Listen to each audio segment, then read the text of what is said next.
Hello everyone! Welcome back sa ating podcast kung saan pinag-uusapan natin ang mga mainit na issues sa mundo sa simple at malinaw na paraan.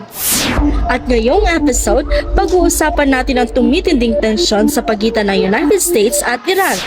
Gabriela, bakit ba laging may tensyon ang Amerika at Iran? Matagal na talaga ang hindi pagkakaunawaan ng dalawang bansa. Isa sa pangunahing dahilan ang nuclear program ng Iran.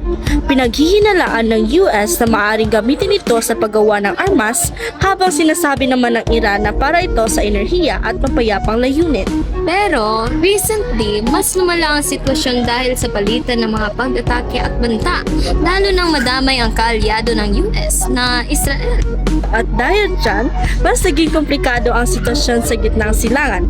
Hindi na lang ito simpleng issue ng dalawang bansa, marami nang nadadamay. Bakit ba apektado ang ibang bansa kung sila naman ang may alitan? Dahil ang rehiyong iyon ay mahalaga sa supply ng langis sa buong mundo.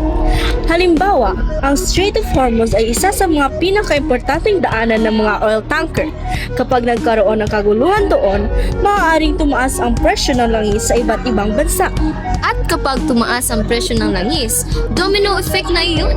Maapektuhan ang gasolina, pamasahe at presyo ng mga bilihin. Bilang kabataan, ang dapat nating gawin ay una, maging mapanuri sa balita. Huwag agad maniwala sa nakikita sa social media. At pangalawa, unawain na ang mga ganitong issue ay may malalim na pinagmulan. Hindi ito simpleng sino ang tama o mali. Mas mahalagang isipin kung paano mapananatili ang kapayapaan.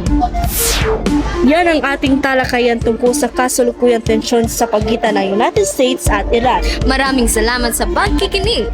Kung gusto niyong mas maintindihan ang mga global issues, stay tuned lang dito sa ating podcast. Hanggang sa susunod!